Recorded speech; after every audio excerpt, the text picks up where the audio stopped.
There are cases that end in hours. Others take days, months, maybe a year. But then there are stories like this. Cases that vanish into the silence, lingering like dust in an old attic. Stories so cold that time itself forgets them. And yet, sometimes they whisper just loud enough to be heard again. The town of Dunbridge wasn't special.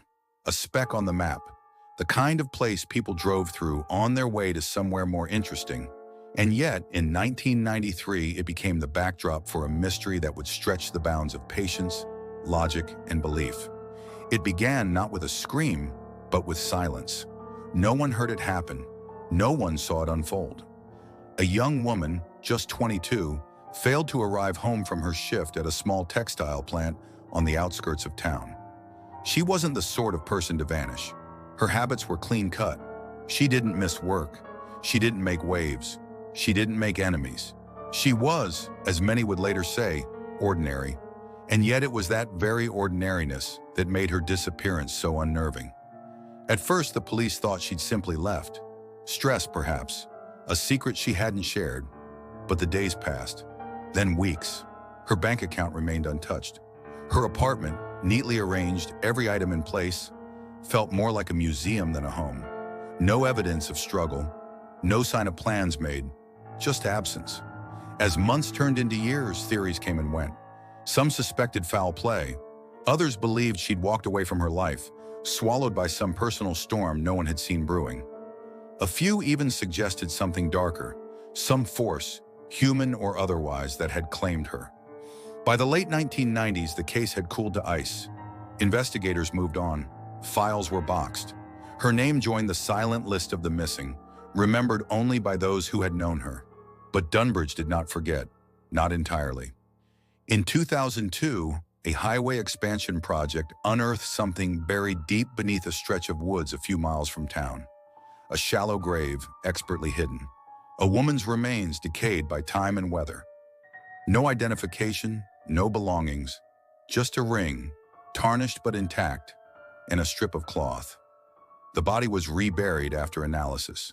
The DNA went into the system, but with no match, no one to claim her. She was labeled Jane Doe 217, and life moved on again. But time is strange. It loops, stutters, repeats. In 2011, a new wave of investigators reopened cold cases using emerging forensic technology. One of them, a detective who had grown up in Dunbridge, requested access to everything tied to the old case. He remembered the whispers, the faces, the funeral where no body was present, and the box of files was still there, yellowed, brittle, but intact. As he sifted through the documents, a single detail gnawed at him.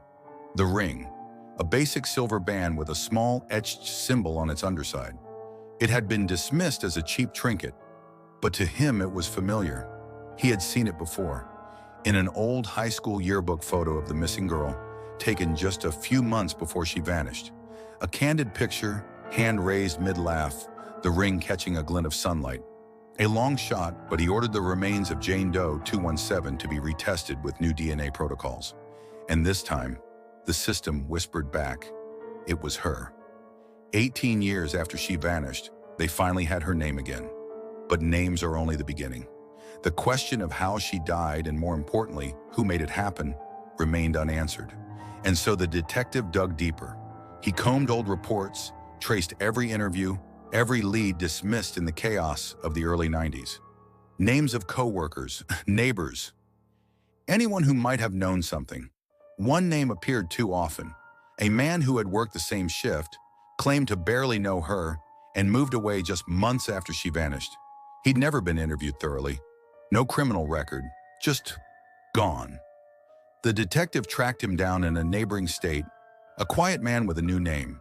No wife, no children, no digital footprint to speak of. The kind of man who wore anonymity like a second skin. They brought him in. Not as a suspect, at least not yet, but to talk. He said little, claimed memory loss, said it had been too long, faces blurred, details faded.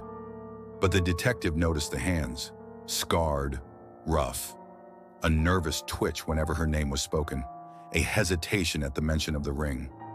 No confession came. There was no smoking gun, no bloodied tool, no hidden diary of guilt. But sometimes the truth doesn't shout. It lingers, on fingerprints too faint to see, on statements too rehearsed to trust. The detective pressed on, chasing paperwork trails and whispers. And in 2013, a breakthrough. A storage unit under the man's former name, unpaid and scheduled for auction. Inside, beneath boxes of decaying books and old electronics, lay a canvas bag. Inside it, a single folder.